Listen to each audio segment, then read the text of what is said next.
আল্লাহর পয়গম্বর বিশ্ব নবী বলেন, আমার আল্লাহর যতগুলি গুণবাচক নাম আছে এই সব নাম করে একবার একবার করে জপলে যত সওয়াব হবে, কেউ যদি আমার আল্লাহকে আল্লাহ বলে ডাক দিতে পারো তোমার আমলনামায় সেই সমপরিমাণ সওয়াব দেওয়া হবে।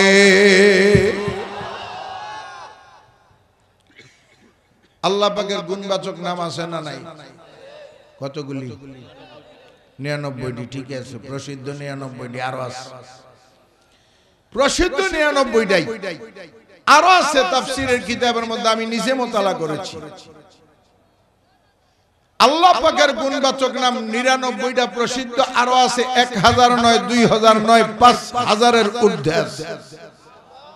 জোরে কোন জায়গা? আরো জোরে কোন? জোরে কো বান্নি কি তো এগুলা বলতেছে।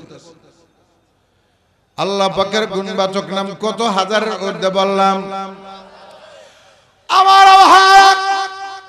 এই প্রত্যেকটা নামের একটা নামের আলাদা আলাদা গুণ, আলাদা আলাদা ফজিলত হাদিসের মধ্যে বয়ান করা আছে। এই প্রত্যেকটা নাম একবার একবার করে যদি কেউ জপে যত সওয়াব হবে। আমার বাইরালা, আমার আল্লাহ রে আল্লাহ বলে যদি ডাক দিতে পারো ওই সবগুলি নাম জপলে যত সওয়াব হবে।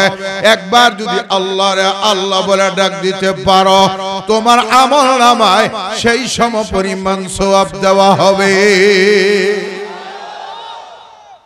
তাহলে লাভ না ক্ষতি? জোরে বলবেন তো ইনশাআল্লাহ। এই যে সুবহানাল্লাহ বলবার সাইনা অলসতা করেন, এটার মধ্যে লাভ আছে। সুবহানাল্লাহ একবার বললে কি লাভ এটা একটু বলে দেই, তাহলে আওয়াজটা বড় হবে ইনশাআল্লাহ। একবার যদি কেউ সুবহানাল্লাহ বলে, কয়বার? একবার যদি কেউ সুবহানাল্লাহ বলে, আমার হাদিস শরীফের মধ্যে আল্লাহর পয়গম্বর বলেন, একবার যদি কেউ সুবহানাল্লাহ বলে আসমান এবং জমিনের মাঝে যতটুকু খোলা জায়গা আছে সব জায়গা আমার আল্লাহ সওয়াব দিয়ে ভরপুর করে দেয়। এর লাভ না ক্ষতি? এবার বলেন, জোরে বলবেন না আস্তে বলবেন? সবাই বলবেন না কিছু কিছু বলবেন? সবাই বলবো ইনশাআল্লাহ। এবার আসুন আমার ভাইরা আলোচনায় যাই। আল্লাহ পাক বলেন, হে নবী আপনি বলে দিন তোমরা যদি আল্লাহ পাকের ভালোবাসা পেতে চাও। কার ভালোবাসা? এই যে হইল, জোরে কোন? কার ভালোবাসা? তাহলে একটা কাজ করবা, ফাত্তাবিউনি, আমি মুহাম্মদের অনুসরণ অনুকরণ করবা। কার অনুসরণ? নবী মুহাম্মদ সাল্লাল্লাহু আলাইহি ওয়াসাল্লামের অনুসরণ অনুকরণ করবা। যদি নবীরে মানো, নবীর অনুসরণ করো, ইউহিব্বুকুমুল্লাহ, আল্লাহ তোমাকে ভালোবাসা দিবে। সুবহানাল্লাহ বলেন। আল্লাহর ভালোবাসা তো পাবাই, ওয়া ইয়াগফির লাকুম যুনুবাকুম, তোমার পিছনের গুনাহ খাতাগুলিও ক্ষমা করে দাও। তাহলে আল্লাহ পাককে ভালোবাসতে চাইলে নবীর মানতে হবে, নবীকে মানতে হবে, নবীর অনুসরণ অনুকরণ করতে হবে। আর নবীকে যারা অনুসরণ অনুকরণ করবে তাদেরকে আল্লাহ পাক ভালোবাসাও দিবেন, পিছনের গুনাহ মাফও করে দিবেন। সুবহানাল্লাহ। এখন প্রশ্ন হইল, নবীকে কেন মানব? নবীকে মানার প্রয়োজন কি, দরকার কি? একজন মানুষকে মানুষ কখন মানে? যখন তার মধ্যে কিছু গুণ থাকে। ভালো করে বুঝেন, একজন মানুষ কখন আরেকজনকে মানে? যখন তার ভিতরে কিছু গুণাগুণ থাকে, তাহলেই সে আরেকজনকে সে মানে।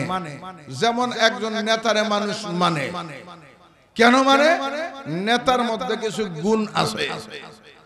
কথা কইনা গা? নেতার মধ্যে কি আছে? কিছু গুণ আছে, এই জন্য নেতারে মানুষ মানে। নেতার এক নম্বরের যে গুণটা থাকা দরকার সেটা হলো নেতার চরিত্র ভালো হওয়া থাকা দরকার। নেতার কি ভালো হওয়া দরকার?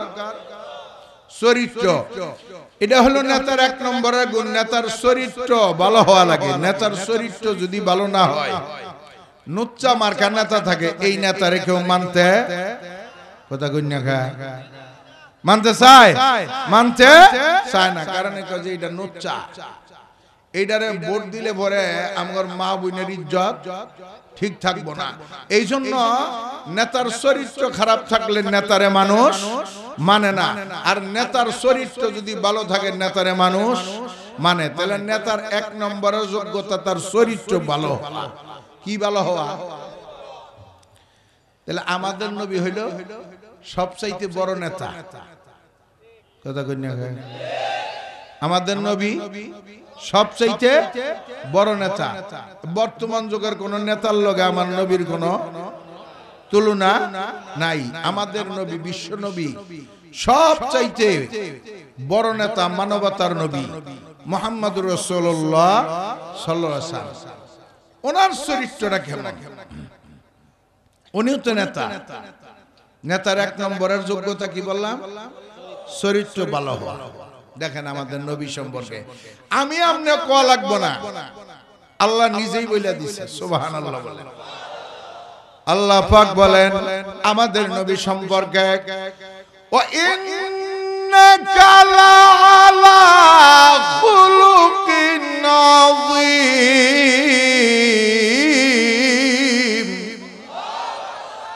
আল্লাহ পাক বলেন নিশ্চয়ই হে নবী আপনাকে আমি মহান চরিত্রের অধিকারী বানাইছি। জোরে সোরে কন্যা সুবহানাল্লাহ। আমাদের নবীর চরিত্র হইল মহান। আমাদের নবীর চরিত্র কেমন? মহান। এই চরিত্রটাকে বুঝতে হবে। প্রথমত চরিত্র কত প্রকার বলেন তো? প্রথমত চরিত্র কত প্রকার? কত প্রকার? মোটামুটি আমরা জানি যে 2টা। ঠিক কইছেন, সৎ অসৎ, ভালো মন্দ, তাই না? কিন্তু এই 2টা দিয়ে আমাদের নবীর চরিত্র বোঝা যাব না, মহান বোঝা যাব না। এই নবীর চরিত্র বুঝতে চাইলে চরিত্র বুঝতে হবে 4টা। চরিত্র কত প্রকার? কথা বলেন কত প্রকার? চরিত্র 4 প্রকার। আঙ্গুলের দা ধরেন, কর গুনেন। 1 নম্বরে মন্দ। ধরছেন? 1 নম্বরে মন্দ, 2 নম্বরে ভালো, 3 নম্বরে উত্তম, 4 নম্বরে মহান। কত হইছে? 4টে হইছে নি? তাহলে মন্দটা রাইখা দিলাম, এটা সবাই বোঝে খারাপ। 2 নম্বরে ভালো। ভালো চরিত্র কোনটা? আমনেরে কেউ একটা ঘুষি মেরিয়া দিছে, ঘুষি বুঝুন তো, এরকম করে দেয়া যায়, এটার ঘুষি কয়। আর এটা আমাদের টাঙ্গাইলা ভাষা, আপনাদের এদিকে কি কয়? ঘুষি কয়। একজনের ধরেন একজনে ঘুষি মেরিয়া দিছে, ঘুষি মেরে দেওয়ার পরে কয় আমার তুই ঘুষি দিলি গা, তুই আমাকে ঘুষি দিলি কেন? সে আবার পাল্টা একটা ঘুষি মারছে। ওই বেড়া যেভাবে ঘুষি দিছে ওইভাবেই হুবহু আর একটা ঘুষি মারিয়া দিছে। তার থেকে আসতেও না, তার থেকে জোরেও না, যে সে যে জায়গায় দিছে ওই জায়গায় দিছে, ওইভাবেই দিছে, সমান সমান। এটা হলো ভালো চরিত্র। এটা কি কথা কয় না? এটা কি ভালো চরিত্র? কটা হইল? কথা কয় না? হ্যাঁ, জোরে কথা কয়া লাগবে। 2টা হইল। 3 নম্বর আপনারে কেউ একটা ঘুষি মারছে, আমনে তারে কইলেন যে তুই আমারে ঘুষি দিলে কেউ, আমি তোরে মারবো না, আমি তোরে মাফ করে দিলাম। ঘুষি না দিয়া কি করলেন? মাফ করে দিলেন। এটা হলো উত্তম। মাফ করে দেওয়া কি উত্তম। 4 নম্বরে আপনারে কেউ একটা ঘুষি মারছে, আমনে তারে ঘুষিও দিলেন না, মাফও করে দিলেন না, বরং তার হাতটার মধ্যে খুব নরম করে ধইরা, খুব নরম করে ধইরা একবারে বললেন যে ভাই আমনে আমারে ঘুষিটা মাইরা হাতের মধ্যে ব্যথা পাইছে, দয়া করে আমনে আমারে মাফ করে দেন। দয়া করে কি করেন? ঘুষি দিয়া ব্যথা পাইছে, ঘুষি দিয়া খাইয়া না, ঘুষি দিয়া যে ব্যথা পাইছেন আপনার হাতে, এই জন্য আমি কি চাই? মাফ চাই, আমারে মাফ করে দেন। এইটাই হলো মহান। সুবহানাল্লাহ কয় না? এটা কি? আমার আপনার নবীর চরিত্র হইল মহান চরিত্র। বিশ্ব নবী মুহাম্মদুর রাসূলুল্লাহ সাল্লাল্লাহু আলাইহি ওয়াসাল্লামের চরিত্র হলো মহান। আমার আল্লাহ কোরআন শরীফের মধ্যে ঘোষণা দিয়েছেন, পৃথিবীর কারো চরিত্র সম্পর্কে এমন বাণী পেশ করে নাই। আমাদের নবী সম্পর্কে এমন বাণী পেশ করেছেন, আমাদের নবীর চরিত্র হইল মহান। জোরে কন্যা সুবহানাল্লাহ। এবার আসুন এই মহানদারে আরেকটু বুঝি বিস্তারিত। বিশ্ব নবী মুহাম্মদুর রাসূলুল্লাহ সাল্লাল্লাহু আলাইহি ওয়াসাল্লামের দরবারে ওনার গলার মধ্যে চাদর পেছানো ছিল। এক ইহুদি পিছন থেকে যাইয়া চাদরের মধ্যে এমন ভাবে টান দিল, টান না দিয়ে আমার পয়গম্বরের গলার মধ্যে ফাঁস লাগিয়ে ফেলছে গো। পয়গম্বরের চক্ষু দুইটা উল্টা দিছে। আমার বাইরে রে, আল্লাহর নবী বিশ্ব নবী মুহাম্মদুর রাসূলুল্লাহ সাল্লাল্লাহু আলাইহি ওয়াসাল্লাম পিছনে ঘুরে তাকায় দেখে ইহুদি, ডাক দিয়া কয়, ও তুমি আসছো? ও তুমি আসছো? সুবহানাল্লাহ। তো কইনকে আরো জোরে কর। আমি আর আমি নইলে কি করতাম? গুইরাই একটা নাক পেইছা ঘুষি মারতাম। কথা কয় না? নাক পেইছা একটা ঘুষি মারতাম না? আমার গলা চাদর তুই টান দিয়ে আমার ফাঁস লাগাইলি কি কবি সামনে আইয়া কও, কথা ঠিক না বে ঠিক? একটা ঘুষি মারিয়া দিতাম, সাথে সাথে নাক পেইছা। আল্লাহর নবী চেহারা দিকে কয়, ও তুমি আসছো? শেষ। এদিক দিয়ে ওমর ওই জায়গায় দাঁড়ায় রইছে। কে দাঁড়ায় রইছে? ওমর। মানুষটা খুব ঠান্ডা না? সাহাবীদের মধ্যে সবচেয়ে গরম আমিরুল মুমিনিন ওমর ফারুক রাদিয়াল্লাহু তাআলা আনহু। সাহাবীদের মধ্যে সবচেয়ে নরম হযরত আবু বকর। ওমরের সামনেই কাজটা করছে। ওমর ডাক দিয়া কয়, এই ইহুদি, খালি আল্লাহর পয়গম্বরের অনুমতির অপেক্ষায় রইছি, তোর গর্দানটা এখন আমি মাটিতে ফেলাইয়া দিলাম। কার অপেক্ষায়? নবীর অপেক্ষায় রয়েছে, অনুমতির অপেক্ষায়। এতক্ষণ দাঁড়ায় আসস নবীর উসিলায়, নইলে আমি এতক্ষণ তোর কাল্লাটা মাটিতে ফেলাই দিতাম। কিন্তু নবীর সামনে তার অনুমতি ছাড়া আমরা কিছু করতে পারি না, এই জন্য এখনো দাঁড়ায় আসস। ওমর তো এমনি গরম মানুষ। কেমন গরম একটু পরে আপনাদেরকে উদাহরণ দিয়ে বলবো ইনশাআল্লাহ। সবচেয়ে নরম হলো হযরত আবু বকর। এই বেটাই তো মানে নাই। এই বেটাই কি করে নাই? মানে নাই। আবু বকর সবচেয়ে নরম মানুষ। আবু বকরের বিরুদ্ধে বিচার গেছে আল্লাহর হাবিবের কাছে। ওগো মুহাম্মদ, আপনার সাহাবী আবু বকর আমার গালের মধ্যে একটা থাপ্পড় মারছে। আল্লাহর নবী কয়, তুমি মনে হয় নামটা বলতে ভুল করতেছ। আবু বকর থাপড় দেয় না। আবু বকর তো নরম মানুষ। এই থাপড়া থাপড়ির কাজ এগুলা করে ওমরে। কেটা করে? ওমর করে। আবু বকর দেয় নাই, মনে হয় ওমরে দিছে, নামে ফেস লাগাইছ। কয় যে হুজুর, আমি আপনার সাহাবী আবু বকরেরও চিনি, আপনার সাহাবী ওমরেরও চিনি। আজকে যে আমার গালের মধ্যে থাপ্পড়টা দিছে, এটা আবু বকরই দিছে, ওমর দেয় নাই। কে দিছে? আবু বকর। আল্লাহর নবী খোঁজে, এই নরম মানুষটা তো গরম হওয়ার কথা না, বিষয়টা কি? যাও আবু বকরের ডাকো। যেই মাত্র কইছে আবু বকরের ডাকো, এই ডাকু কইতে কইতে আল্লাহর নবীর দরজায় আইসা হাজির আবু বকর। সালাম দিয়া দিছে, আসসালামু আলাইকা ইয়া রাসূলুল্লাহ ইয়া হাবিবাল্লাহ।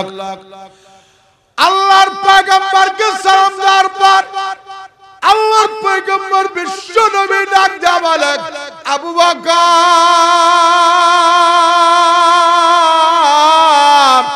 আমার পাশে যে ইহুদিটা আছে এই ইহুদির গালের মধ্যে নাকি তুমি একটা থাপ্পড় মেরেছ। হযরত আবু বকর ডাক দিয়া বলে, হ্যাঁ ইয়া রাসূলুল্লাহ, ওগো আল্লাহর পয়গম্বর, আমি একটা থাপ্পড় মেরেছি, আগে কথা সত্য, অনুমতি যদি দেন আরেকটা থাপ্পড় আমি মারতে চাই। জোরে সুবহানাল্লাহ কোন না গে? একটা দিছি, অনুমতি দিলে আরেকটা দিব। আল্লাহর নবী কইছে, এতক্ষণ তো বিশ্বাস করি নাই যে তুমি প্রথম থাপ্পড়টা দিছ, কিন্তু এখন তো তোমার বাবে বোঝা যাইতেছে আগেরটাও মারছো, আবার আরেকটা দিবার চাও, বিষয়টা কি? কইছে হ্যাঁ হুজুর, একটা দিছি, আরেকটা দিব অনুমতি দিলে। কেন এত মেজাজ খারাপ হইছে তোমার? হুজুর, আমার মেয়ে আম্মাজান আয়েশা সিদ্দিকাকে মানুষ অপবাদ দিয়েছিল। এই ঘটনা আবার বলা যাব না, কারণ হইল সময় নাই। আম্মাজান আয়েশারে মুনাফিকরা একবার অপবাদ দিয়েছিল, এই ঘটনার দিকে ইশারা করছে। অপবাদ দেওয়ার পরে আসামি ধরা পড়ছে, তারপরেও আমি প্রতিশোধ নেই নাই। কিন্তু আল্লাহর পয়গম্বর, আমি আবু বকরের শরীরে যতক্ষণ পর্যন্ত এক ফোঁটা রক্ত আছে, আমি আবু বকরের রূহটা যতক্ষণ পর্যন্ত বডির ভিতরে আছে, আমি আবু বকরের সামনে কেউ যদি আমার নবীর গালি দেয়, কেউ যদি আমার আল্লাহর গালি দেয়, আমি আবু বকর বরদাস্ত করতে পারি না। আর জোরে কোন? আমরা মুসলমান, আমরা বরদাস্ত করতে পারি, তাই না? কথা কই না কে? আমরা ভারী, আমার নবীরে কত গালি দেয়, আমরা কিচ্ছু কই না। আছে না এমন মুসলমান? সৈনাও সহ্য করে। আজকে দেখলাম ফেসবুকে যে আসাদ নূর একটা নাস্তিক আমার নবীরে কটূক্তি করছে। এইটারে বিদেশে এক ট্যাক্সিওয়ালায় চিনছে, সিনা মাসপথে নিয়ে বালা করে দোলাই করছে, দাঁত তো থাবড়ায় ফালাই দিছে। আমি আজকে ফেসবুক দেখে খুব খুশি হয়েছি, আমার খুব ভালো লাগছে। দাঁত ফালাই দিল, করে মারলো না কে? আরে মাইরা ফালানো উচিত ছিল। আমরা মুসলমান, আমরা বেঁচে থাকতে, আমাদের রূহ থাকতে, আমাদের শরীরে এক ফোঁটা রক্ত থাকতে, আমার নবীকে কেউ কটূক্তি করবে, আমার নবীকে কেউ গালি দিবে, মুসলমান হইয়া বরদাস্ত করতে পারি না, পারি না, পারি না। কথা ঠিক না ঠিক জোরে বলেন। রক্ত দিতে হয় রক্ত দিব, জীবন দিতে হয় জীবন দিব, তারপরেও আমার নবীর অপমান, আমার ইসলামের অপমান, আমার আল্লাহ সম্পর্কে অপমান বরদাস্ত করব না, করব না, করব না। কথা ঠিক না ঠিক জোরে বলেন।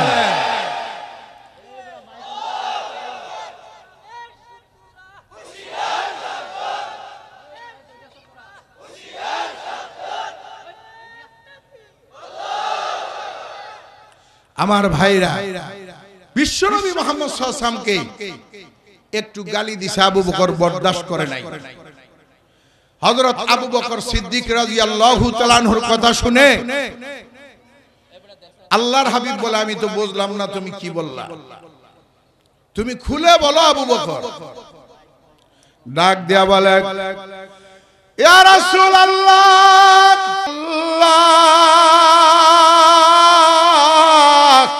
ওগো আল্লাহর পয়গম্বর, আমি রাস্তা দিয়া যাইতেছিলাম, এই ইহুদি আরেকটা ইহুদির সঙ্গে দাঁড়ায় দাঁড়ায় আলাপ করতেছে, আমি নিজ কানে শুনেছি। আপনার উপরে যখন এই আয়াত নাজিল হয়েছে, আল্লাহ পাক বলেন, মাযাল্লাযী ইউরিদুল্লাহ قرضا حسنا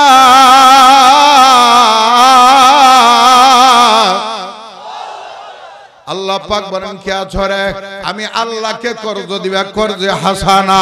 এই আয়াত যখন নাজিল হয়েছে, ইয়া রাসূলুল্লাহ, ইয়া হাবিবাল্লাহ, এই আয়াত নাজিল হওয়ার পর এই ইহুদিটা আরেকটা ইহুদির সাথে দাঁড়ায় দাঁড়ায় আলাপ করে, আমি নিজ কানে শুনেছি। এই ইহুদি আরেকটা ইহুদিরে ডাক দিয়া কয়, এই শুনছস নি, এতদিন পর্যন্ত জানতাম মুহাম্মদ একা ফকির, আজকে যে আয়াত নাজিল হয়েছে, মুহাম্মদ তো ফকির ফকির মুহাম্মাদের খোদাও ফকির মানুষের কাছে টিয়া খরচ চায় কয় হুজুর যেই মাত্র এই কথা কইছে মুহাম্মদও ফকির মুহাম্মাদের খোদাও ফকির আর দেরি করি নাই আমার শরীরে শক্তি যতটুকু ছিল সব শক্তি একত্র কইরা ওর গলার মধ্যে একটা থাপ্পড় মাইরা দিই অনুমতি দিলে আরেকটা দিই জোরে কোন জোরে কর আল্লাহর নবী ডাক দিয়া কয় এই ইহুদি তুই না হইলা আমারে গালি দিছস আমারে দেখতে পারস না আল্লাহরে গালি দিলি কেন আল্লাহ তো তোদেরও আমাদেরও আল্লাহর মধ্যে তো কোনো ভাগাভাগি নাই আল্লাহরে গালি দিলি কেন ইহুদিদের সবচাইতে বড় যে জিনিসটা এটা হলো মিথ্যার আশ্রয় নেওয়া ইহুদিরা যখন কোনো দিশা না পায় তখন এরা মিথ্যা কথা বলে ওদের সবচাইতে বড় হাতিয়ার হলো মিথ্যা কথা সবচাইতে বড় হাতিয়ার কি মিথ্যা কথা ইহুদি কয় আমি আমনেরও গালি দিই নাই আল্লাহরেও গালি দিই নাই আবু বকর মিথ্যাবাদী আল্লাহর নবী কয় আবু বকর তুমি বলতেছো গালি দিছে আর এই ইহুদি কয় গালি দেয় নাই এখন আমি কিভাবে বিশ্বাস করব কার কথা যেহেতু তুমি দাবি করছো গালি দিয়েছে তাহলে সাক্ষী তোমাকে হাজির করতে হবে আবু বকর সাক্ষী আনো আবু বকর কয় যে হুজুর আমার নামের সাথে যে সিদ্দিক উপাধিটা এটা কে দিছে কয় যে আমি দিছি কোন কাফের মুশরিক দেয় নাই আপনি রাসূল দিয়েছেন আমি সিদ্দিক সিদ্দিক মানে অধিক সত্যবাদী সিদ্দিক কখনো মিথ্যা কথা বলতে পারে না হুজুর আমি সিদ্দিক আমার সাক্ষী কি আল্লাহ নবী বিশ্ব নবীর দাওয়াত আবু বকর তুমি যে সিদ্দিক ঠিক হইয়াছে এর মধ্যে কোনো সন্দেহ নাই কিন্তু আবু বকর সিদ্দিক দিয়া তো বাবা কোট চলে না আমি যে বর্তমান চেয়ারে বসেছি এইটা হলো বিচারকের চেয়ার বিচারকের চেয়ারে বসে অন্যায় বিচার করা যাবে না আবু বকর রে সাক্ষী তোমাকে হাজির করতে হবে সিদ্দিক কোঠে চলে না সাক্ষী প্রয়োজন হয় হযরত আবু বকর সিদ্দিক রাদিয়াল্লাহু তাআলা আনহু বলেন হুজুর আমার কোনো সাক্ষী নাই আমি যে সিদ্দিক এটাই জানি আল্লাহর পয়গম্বর বিশ্ব নবী ডাক দিয়া কয় আবু বকর সাক্ষী যদি হাজির না করতে পারো তোমার বিরুদ্ধে রায় হবে এখনই আমি রায় দেব তোমার বিরুদ্ধে তুমি প্রস্তুত হয়ে যাও যেই মাত্র বলেছো তোমার বিরুদ্ধে রায় হবে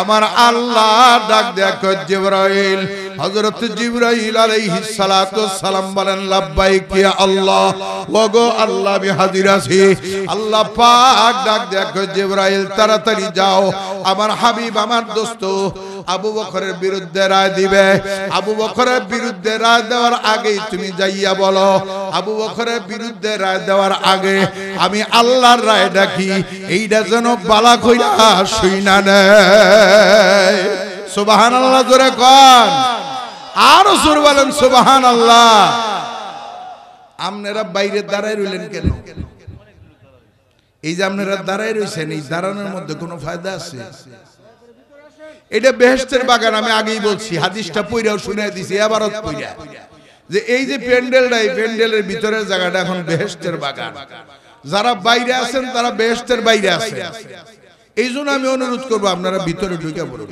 যারা বাহিরে লাইন করে দাঁড়ায় আছেন ভিতরে ঢুকে পড়ুন মেহরবানি করে ভিতরে ঢুকে পড়ুন আমাদের খতিব বাঙ্গাল জুনায়েদ আল হাবিবি সাহেব আসবেন বয়ান করবেন আপনারা শুনতে পারবেন ইনশাআল্লাহ আসুন জুনায়েদ আল হাবিবি সাহেব হুজুরের আসার আগেই আমরা মজমাটা সুন্দর করে বসি কিছু কথা শুনি এরপরে হযরত আসলে হযরতকে দেওয়া হবে ইনশাআল্লাহ হযরত তো লম্বা চূড়া আলোচনা করেন আপনারা জানেনই হুজুর খুব কম সময় আলোচনা করবে এবং আখেরি মোনাজাত করবে আপনারা যারা বাহিরে আছেন চলে আসুন ভাই যারা দাঁড়িয়ে আছেন আপনাদেরকে আমি বিশেষভাবে অনুরোধ করছি আপনারা চলে আসুন ভিতরে চলে আসুন ইনশাআল্লাহ এবার আল্লাহর হাবিব বিশ্বনবী মুহাম্মদ সাল্লাল্লাহু আলাইহি ওয়াসাল্লাম রায় দেব কার বিরুদ্ধে আবু বকরের বিরুদ্ধে আবু বকরের বিরুদ্ধে যখন রায় দিব তখনই জিবরাইল আলাইহিস সালাতু ওয়াস সালাম আয়েশা গেছে সুবহানাল্লাহ। কেডা আসছে? হযরত জিবরাইল আলাইহিস সালাতু ওয়াস সালাম আল্লাহর পয়গম্বরের সালাম দিল। সালাম দিয়া ডাক দিয়া কয়, ইয়া রাসূলুল্লাহ, ইয়া হাবিবাল্লাহ, আপনি নাকি আবু বকরের বিরুদ্ধে রায় দিবেন? কয় হ্যাঁ। আবু বকরের সাক্ষী নাই। আবু বকরের কি নাই? সাক্ষী নাই। আমার জিবরাইল আলাইহিস সালাতু ওয়াস সালাম ডাক দিয়া বলে, ইয়া রাসূলুল্লাহ, ইয়া হাবিবাল্লাহ, ওগো আল্লাহর পয়গম্বর, আবু বকরের পক্ষের কোন সাক্ষী দুনিয়ার কেউ নাই, না থাকলে কি হবে? আবু বকরের পক্ষের সাক্ষী স্বয়ং আল্লাহ নিজেই হয়ে গেছে। কে সাক্ষী আবু বকরের পক্ষে? স্বয়ং আল্লাহ নিজে হইছে, নিজে। আল্লাহ রাব্বুল আলামিন কোরআন শরীফের আয়াত নাজিল করেছেন। আল্লাহ পাক বলেন, লাকাদ সামিআল্লাহু কাওলাল্লাযীনা ক্বালু ইন্নাল্লাহা ফাকীরুন ওয়া নাহনু আগনিয়া।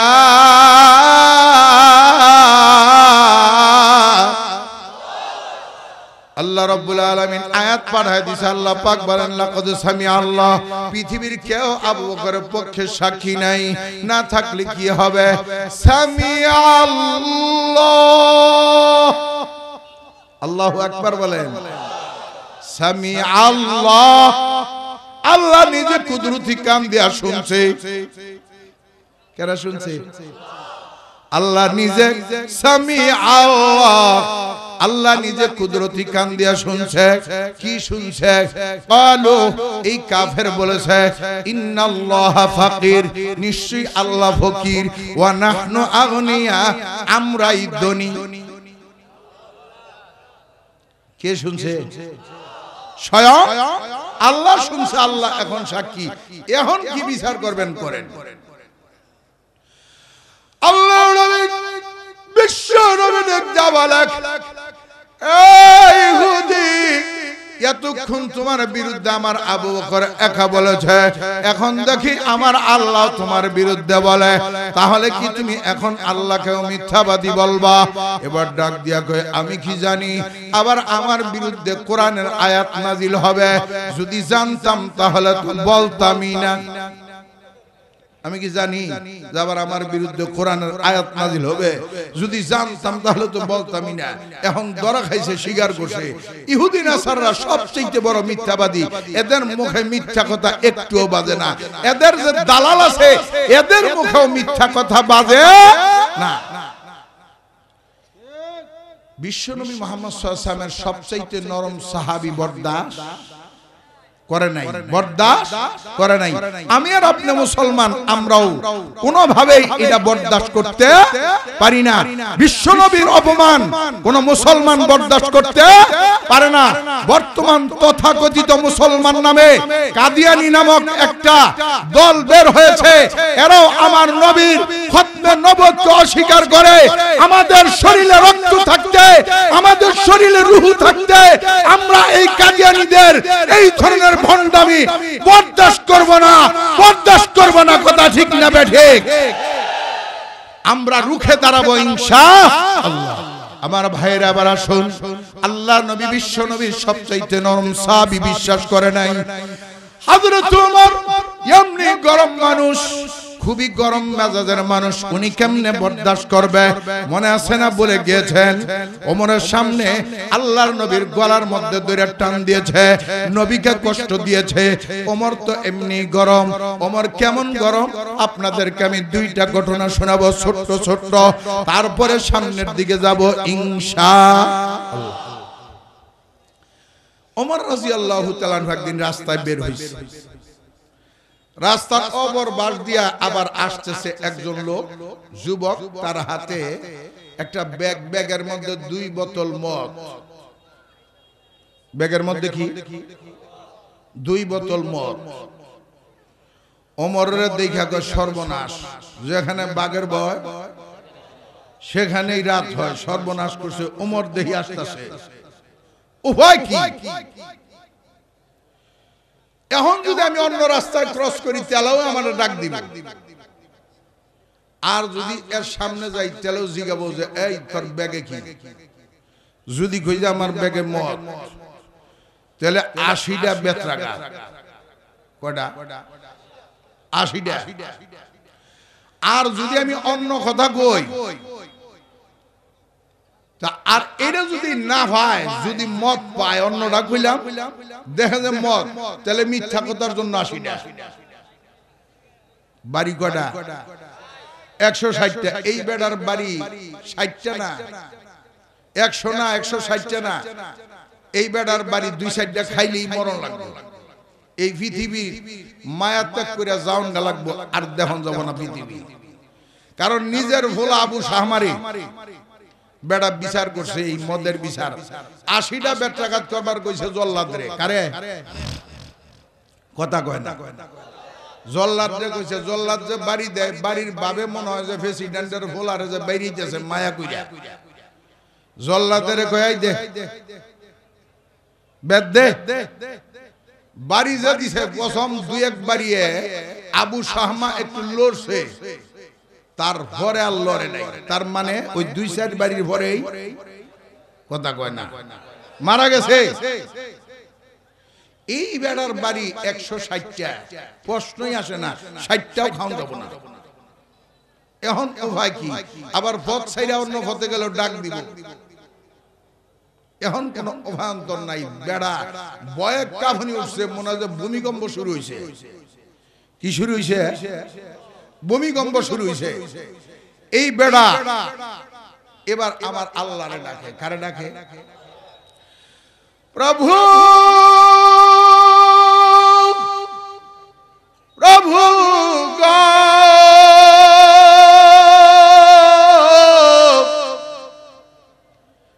তুমি পারো না এমন কোন কিছু নাই। তুমি রাত্রকে দিন বানাও, দিনকে রাত্র বানাও। জিন্দাকে তুমি মারতে পারো, আর মৃতকে তুমি জিন্দা করতে পারো। তুমি পারো না এমন কোন কিছু নাই। প্রভু গো, আজকে এই বিপদের সময়ে ওমরের হাত থেকে আমারে বাঁচাও। কার হাত থেকে বাঁচতে চায়? ওমরের হাত থেকে আমারে বাঁচাও। আমার ইজ্জত বাঁচাও, মায়ের থেকেও বাঁচাও। আমি তওবা করলাম, আর জিন্দেগিতে আমি মদের লেনদেনের সাথে জড়িত হব না। আল্লাহ গো বাঁচাও, তুমি ছাড়া আজকে বাঁচানোওয়ালা নাই। আল্লাহর কাছে করতেছে কাঁদে, আর একটু একটু করে আগায়। আগায় যে পাও কদম আগাইতে চায় না, 1 পাও আগাইলে আর 2 পাও পিছাইতে চায়। ওমর তো স্বাভাবিক ভাবে আসতেছে। আস্তে আস্তে আস্তে আস্তে যখন একদম কাছাকাছি হইয়া গেছে, সত্যি ওমর ফারুক রাদিয়াল্লাহু তাআলা নু ডাক দিয়া কয়, এই বেটা যুবক, তোর ব্যাগের মধ্যে কি?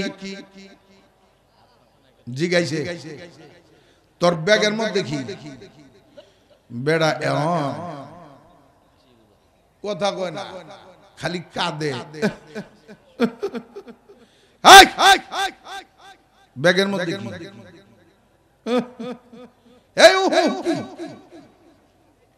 ব্যাগে কি? কথা কয় না, দিশা আরেকদম। আমার ভাইরা চোখ দিয়ে পানি পড়তেছে। আর আমার আল্লাহর দজ্জাকে প্রভুকে ইজ্জত মাইরু না, ওমর হাতে মাইরু খাওয়াইও না। ওমর তো বড় ভয়ঙ্কর মানুষ। প্রভু রে, আমি কিন্তু আরেকটা বইলা দিলাম। এবার কাঁদে আর কয়, হুজুর গো, আমার ব্যাগের মধ্যে দুধ আছে। দুধ ব্যাগের মধ্যে কি আছে? দুধ আছে। ব্যাগের মধ্যে দুধ আছে যখন কইছে, আবার মনে মনে কয় যদি দুধ না হয় তাহলে তো বাড়ি 160টা। একটা মদের বিচার, আরেকটা মিথ্যা কথার বিচার। বিচার 2টা। ও ভাই কেউ যদি দেখবার চায় ঠিকই কইছে এই ব্যাগ খোল এখন আর ব্যাগ খোলে না ভূমিকম্প তো শুরু হইছে হাতও কাঁপে পাও খাবে এই ব্যাগ আর খোলবার চায় খোল আল্লাহরে ডাকে আর কয় আল্লাহ ইজ্জত রাইখ মারির থেকে বাঁচায় কাঁদতে কাঁদতে কাঁদতে কাঁদতে আমার আল্লাহরে খালেদ দিলে ডাকতে ডাকতে ডাকতে ডাকতে ব্যাগ যখন খুলেছে ব্যাগটা খোলার সঙ্গে সঙ্গে তাকে দেখে গো ব্যাগের যে 2 বোতল মদ আছিল এগুলা দুধে পরিণত হইয়া গেছে আমার ভাইরা কেউ যদি আল্লাহরে খাঁটি লিওয়াদিহিল্লাহ ডাকে ইখলাসের সাথে ডাকে মানুষ বিপদে পড়াও যদি আল্লাহরে ডাকে যত বড় বিপদই হোক আমার আল্লাহ তার ডাকে সাড়া দিবে এর মধ্যে কোনো সন্দেহ নাই আমার ভাইরা রে ওমর ফারুক এমনই একজন ব্যক্তিত্ব ছিল মানুষ তাকে এমন ভয় পাইত এমন শয়তানও পর্যন্ত আমার ভাইরা ওমর ফারুক রাদিয়াল্লাহু তাআলা আনহুরে ভয় পাইত ওমর ফারুককে যদি দেখতে রাস্তা দিয়া যাইতেছে ওই রাস্তা দিয়া শয়তান আর যাইতো না দ্বিতীয় আরেক রাস্তায় চইলা যাইতো জোরে সরে কন্না সুবহানাল্লাহ একটা ঘটনা কইলাম এক যুবকের আরেকটা ঘটনা হইল শয়তান যে ভয় পাইতো ওমর ফারুকের রাসূল আকরাম সাল্লাল্লাহু আলাইহি ওয়াসাল্লামের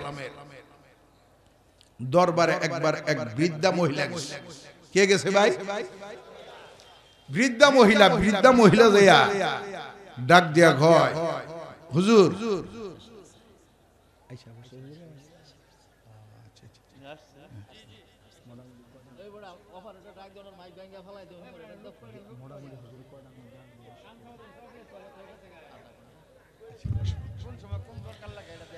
আমার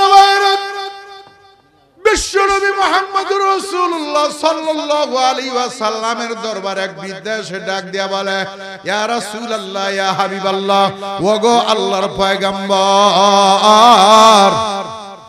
আমি মান্নত করেছি আপনার সামনে একটু দব বাজাবো আল্লাহর নবী বিশ্বনবী ডাক দিয়া কয় ও তুমি দব বাজাইতে চাও 2টা থাপড় দিলেই তো তোমার মান্নতটা পুরা হয়ে যাবে বলে হ্যাঁ ইয়া রাসূলুল্লাহ আল্লাহর নবী কয় ঠিক আছে 2টা থাপড় দিয়া চলে যাও 2টা থাপড় দিলে যেহেতু তোমার মান্নতটা পুরো হয় 2টা থাপড় দিয়া যাও গা দব কিন্তু এটা আবার ডোল না অনেকে আবার ডোল মনে করবেন ডোল না ডোলের 2 সাইডে চামড়া থাকে দফের এক সাইডে চামড়া এক সাইডে খোলা মনে রাখবেন এটা কোনো তাল বেতালের বাজনা বাজায় না এটার মধ্যে একটা করে থাপড় দেয় এই যে এইভাবে থাপড় দেয় এই যে এইভাবে থাপড় দেয় এই দম হুজুর কয় যে 2টা থাপড় দিয়ে যাওগা তোমার মান্নতটা পুরা হোক যেই মাত্র অনুমতি দিছে বুড়ি আস্তে করে দবটারে উঁচা করছে এই যে দেখেন আমার দিকে তাকান দব উঁচা করছে থাপড় দিব যেই মাত্র দিব ওমর আয়েশা আল্লাহর নবীর দরবারে সালাম দিয়া দিছে সুবহানাল্লাহ কইবেন না কেরা সালাম দিছে